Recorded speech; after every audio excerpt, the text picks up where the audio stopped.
Good morning students. KRG classes channel में आपका स्वागत है। और आज हम आपके लिए बोर्ड क्लास यानी 10th क्लास में मैथमेटिक्स का टॉपिक लेकर आए हैं ट्राइंगल।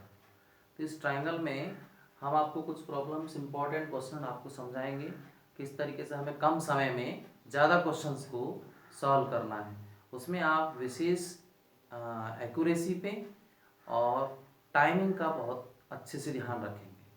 ठीक है, तो हम चलते हैं आपके class 10 mathematics topic triangle KRG classes में आपका स्वागत है दोबारा से। तो आप क्या करेंगे, हमारे चैनल को सबसे पहले लाइक करेंगे और सब्सक्राइब करेंगे।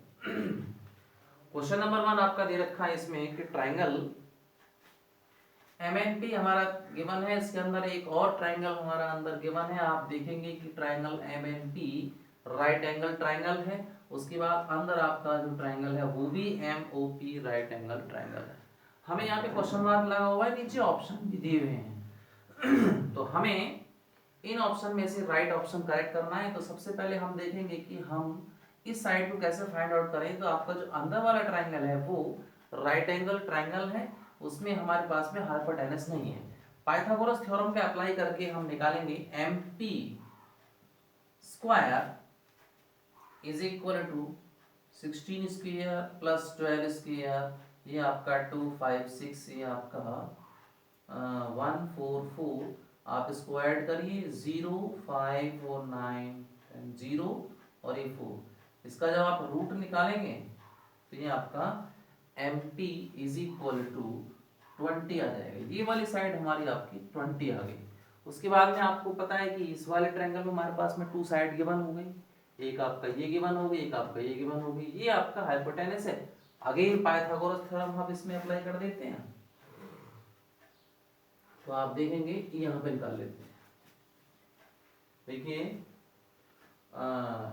NP जो हमें फाइंड आउट करनी है, NP square is equal to 21 square और 20 स्क्वायर। मैं आपको बता दूं पाइथागोरस थ्योरम जो होती है वो hypotenuse square is equal to perpendicular square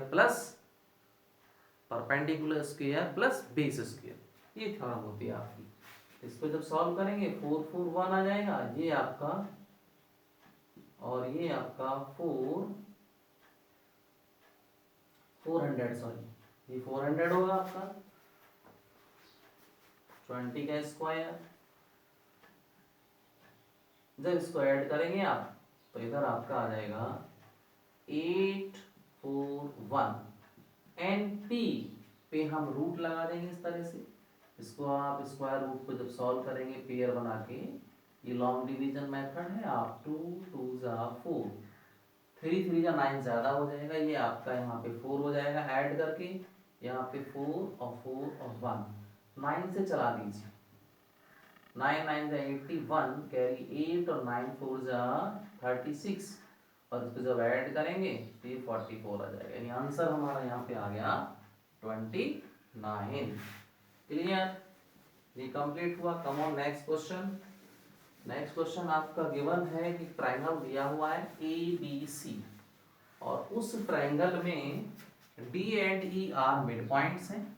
AB side पे D mid point, AC side पर E मिड पॉइंट। हमें फाइंड करना है एरिया ऑफ ट्राइंगल ABC और अपॉन में एरिया ऑफ ट्राइंगल ADE। तो सबसे पहले हम ABC और ADE को सिमिलर चेक कर लेते हैं।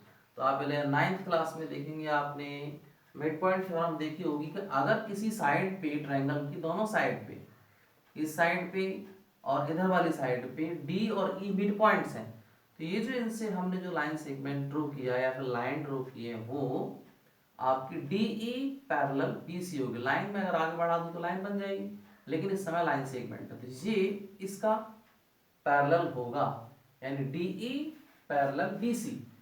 समझ लेंगे, मैं लिख नहीं रहा हूं, DE parallel BC, DE parallel BC किससे, मिड पॉइंट थ्योरम से।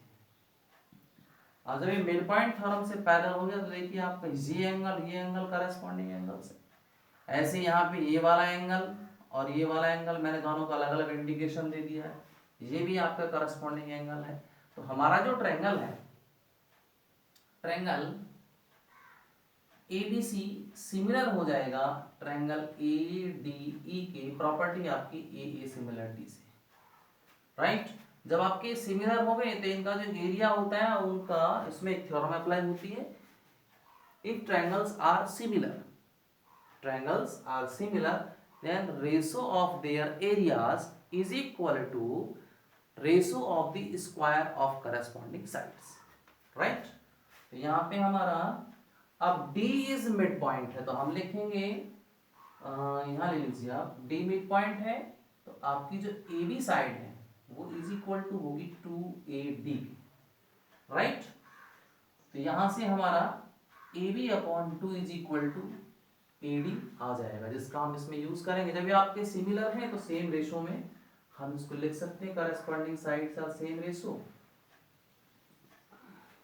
तो एरिया ऑफ ट्रायंगल ABC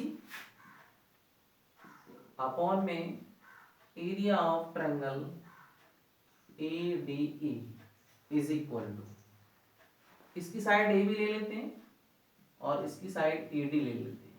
अब मैंने इसका यूज यहाँ पे करना है और इसका भी स्क्वायर होते हैं। मैंने बताया अभी थ्योरम आपकी कि सिमिलर ट्रायंगल्स हैं तो उनका एरिया का रेशो इक्वल होगा ratio of their corresponding side. यहाँ पे AD के प्लेस पर मैं लिख देता हूँ AB अपॉन 2 इस पे स्क्वायर, तो ये आ जाएगा AB से AB कैंसिल 2 अपॉन 1 स्क्वायर और इसको हम ले सकते हैं 4 अपॉन 1 मीन्स 4:1। तो यहाँ से हम ऑप्शन करेक्ट कर सकते हैं, आपका ऑप्शन ए कंप्लीट है। ये आपकी समझ में आ गया होगा क्वेश्चन। अब नेक्स्ट क्वेश्चन पे हम ट्राई करते हैं। क्वेश्चन नंबर 3 हमारा दिया हुआ है, बहुत ही अच्छे क्वेश्चन है, आप इनको ठीक से तैयार करें। देखिए ये दे रखा है आपका क्वेश्चन नंबर 3, इसमें दो ट्रायंगल आपके अलग अलग गिवन है। हम ट्रायंगल का नेम अलग अलग ले लेते हैं और x की वैल्यू हमें फाइंड आउट करनी है। 4 ऑप्शंस आपके पास में नीचे गिवन है। मैं ट्रायंगल का नेम ले रहा हूं PBA, ठीक है। उसके बाद में मैं नेम लूंगा PCD एंड दोनों ट्रायंगल मैंने लिए। सबसे पहले मुझे ये ट्रायंगल आपको सिमिलर प्रूफ करनी है। तो सिमिलर प्रूफ करने के लिए हमारे पास में साइड दे रखी है और एंगल भी दिया हुआ है। तो मैं इसको लिख के देखता हूँ, फिर मुझे पता चल जाएगा मेरी साइड आपके सेम रेशो में आ रही है या फिर नहीं आ रही। PB अपॉन PC मैंने लिख लिया, BA अपॉन CD लिख लिया, क्योंकि सिमिलर ट्रायंगल्स की करस्पॉन्डिंग साइड सेम रेशो में होती है। उसके बाद में PA अपॉन PD मैंने यहाँ पे लिख लिया। अब हम चेक करेंगे PB हमारी गिवन है कितनी 3, उधर आपका PC गिवन है 2.5। तो बेटा जब इसको हम सॉल्व करेंगे, पॉइंट हटा के यहाँ पर 0 आ गया, कैंसिल कर दीजिए 5 से, 5 5 जा और 5 6 जा, यानी इसका रेशो 6/5 आया। ठीक, अब हम चेक करते हैं BA कोई भी हमें गिवन नहीं है सर, ऐसे CD भी गिवन नहीं, लेकिन लास्ट वाली गिवन है PA 6 हो गई। उधर आपकी PA के बाद में PD ये 5, क्लियर हो गया। यानी ये दोनों साइड सेम रेशो में आ गई और इनके बीच में जो एंगल है 50-50 वो आपका इक्वल है। इसका मीनिंग ये हो गया कि हमारा जो ट्रायंगल है PBA सिमिलर हो गया ट्रायंगल PCD और प्रॉपर्टी होगी इसमें SAS। तो देखिए बेटा, जब ट्रायंगल आपके सिमिलर होते हैं तो उनकी जो करस्पॉन्डिंग एंगल है वो आपस में इक्वल होते हैं। तो आप देखेंगे ये वाला एंगल 30 डिग्री का है, ये वाला एंगल 50 डिग्री का है। हम क्या करते हैं, हम इस वाले एंगल को एंगल सम प्रॉपर्टी से इस ट्रायंगल में निकाल लेते हैं। तो 50 और 30 80 हो गया और 180 में से माइनस करेंगे तो ये एंगल हमारा 100 का आ जाएगा। तो C और B ये एंगल आपके करस्पॉन्डिंग एंगल है। इसका मीनिंग हो जाएगा angle x is equal to 100 degree आपका आ गया।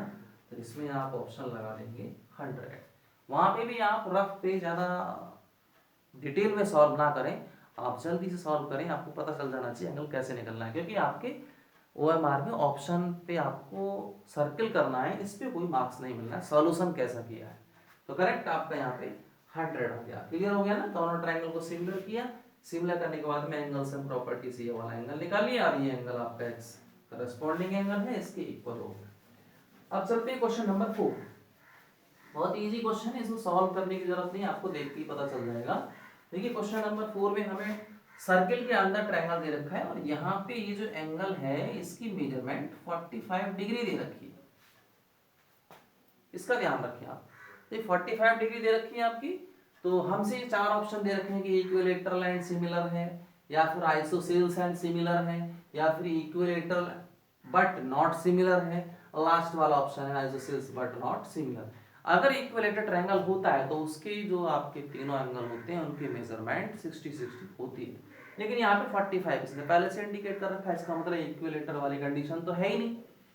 इसके बाद में हम दोनों प्रॉपर्टी को देखते हैं, तो आइसोसेल्स एक में सिमिलर दे रखा है, एक में नॉट सिमिलर। तो देखिए नॉट सिमिलर वाली कंडीशन तो हो ही नहीं सकती, क्योंकि इसकी हमारी जो साइड है, ये साइड ये रेडियाई है इसकी, और बीच में एंगल आपका, तो एस ए एस प्रॉपर्टी से दोनों ट्रायंगल सिमिलर हो जाएंगे। इसका मतलब हमारा जो ऑप्शन बी आपका कंप्लीट है। अब चलते हैं क्वेश्चन नंबर 5 पे। क्वेश्चन नंबर 5 में हमें ये फिगर दे रखी है और ये 4 ऑप्शन दे रखे हैं, आपको पता करना है इनमें से कौन सा ऑप्शन करेक्ट है। तो देखिए पाइथागोरस थ्योरम जब हम प्रूफ करते हैं उसके अकॉर्डिंग इसमें हम चेक करते हैं, तो इसमें हम जो पेयर बनाते हैं, एक तो आप लेंगे पहले बी डी ए और एक ट्रायंगल ले लेंगे बी ए सी, ये सिमिलर होंगे आप ध्यान से समझ लेंगे, बी डी ए और बी ए सी एक पेयर ये हो गया आपका, बी डी ए एंड दूसरा बी ए सी। अब लेंगे हम A D C and B A C.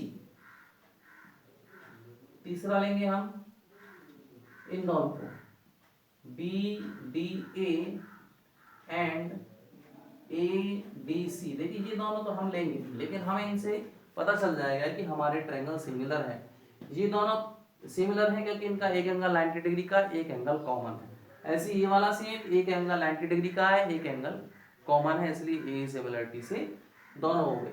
अब जब ये दोनों आपके सिमिलर है तो ये वाला ट्रायंगल आपस में सिमिलर होगा, प्रूफ करने की जरूरत नहीं है। तो आप B D A similar A D C, अब प्रॉपर्टी लगा देंगे हम,